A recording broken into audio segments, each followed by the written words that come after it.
দেখে মনে হবে না, কিন্তু এটাই বাস্তব।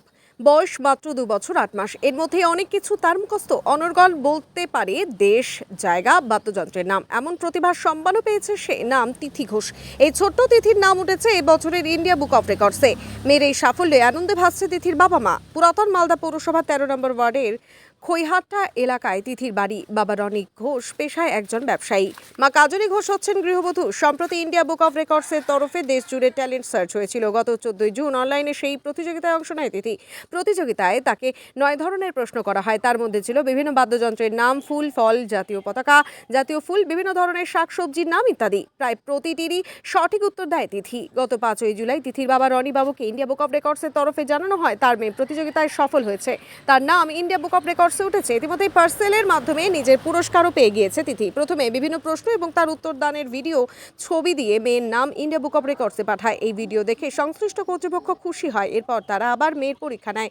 ও কি পারে তা জানতে ফের পরীক্ষা নেওয়া হয়। এবার ওকে 5টি দেশ, ফল, খেলার নাম বলতে বলা হয়। মেয়েকে বাংলা ও ইংরেজি ভাষায় মাসের নাম, সপ্তাহের নাম জিজ্ঞেস করা হয়। সেই পরীক্ষায় মেয়ে উত্তীর্ণ হয়। এরপর 15 দিন পর মেয়ে তার উপহার মেডেল সব পেয়ে গিয়েছে। ছোট্ট তিথির এই সাফল্যে খুব খুশি তিথির পরিবার। মাধ্যমিক পরীক্ষাটা দিয়েছিলাম, তো ওখানে 5টা করে কোশ্চেন ছিল, যেগুলো ওই সবগুলোই ঠিকঠাকভাবে বলতে পেরেছে। তারপরে ওখান থেকে সিলেক্ট হয়। তারপরে কিছুদিন পরে ওর এটা সার্টিফিকেটটা বাড়িতে কুরিয়ার মাধ্যমে আসে।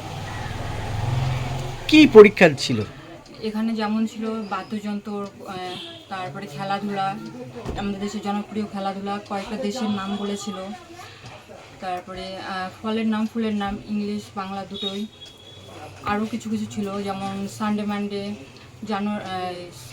জানুয়ারি ফেব্রুয়ারি, বাংলা মাসের নাম, বাংলা সপ্তাহের নাম, আরও এরকম অনেক কিছু ছিল যেগুলো পেরেছে। তো মেয়ের বয়স কত এখন? 2 বছর 8 মাস। কার কাছে শিখে গিয়ে এগুলো? আমার কাছেও শিখেছে, ওর পাপার কাছেও শিখেছে। আচ্ছা, দুজনের কাছে শিখেছে। ভর্তি হয়েছে? না, এখনো স্কুলে ভর্তি হয়নি, হবে।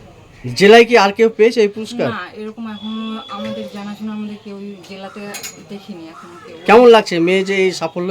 খুবই ভালো লাগছে, সবাই বাড়ির খুশি হয়েছে, সবাই ভালোই বলছে। কি নাম আপনার? আমার নাম কাজলী ঘোষ। কে হয় এই বাচ্চাটা? এটা মেয়ে আমার। কিভাবে কি করলেন, যোগাযোগ করলেন? এটা আমাদের পরীক্ষাটা দেওয়া হয়েছিল ইন্ডিয়া বুক অফ রেকর্ড অনলাইনের মাধ্যমে, ঠিক আছে। প্রথমে ওর যাই হোক, প্রথমে ওই ভিডিও করে আমরা ওকে পাঠানো হয়েছিল অনলাইনে। ওই ভিডিওটা দেখে ওরা সিলেক্ট করে, তারপরে ওর আবার নতুন করে একটা পরীক্ষা নেওয়া হয়। যেমন পরীক্ষার মধ্যে ছিল ওটার আপনার কী কী পারে, যেমন 5টা দেশের নাম, ফলের নাম, তারপরে খেলার নাম, আর যেমন ধরেন আরও ছিল হচ্ছে বাংলা থেকে বাংলা ইংরেজি মাসের নাম, সপ্তাহের নাম, এইসব জিনিস নিয়েই যে মানে কী কী পারে এর উপরে বেস করে একটা পরীক্ষা হয়, যেটাতে সিলেকশন হয় ও পাসও করে। তার উপরে বেস করে আমাদের কাছে 15-20 দিনের পরে আমাদের কাছে ওর মানে পুরস্কার, যেটা মেডেল বলেন, সার্টিফিকেট বলেন, সব কিছু আমাদের কাছে হাতে এসে পৌঁছায়।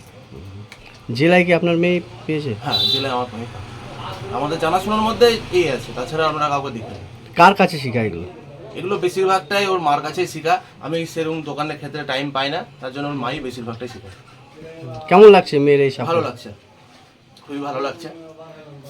কি নাম আপনার? আমার নাম রনি ঘোষ।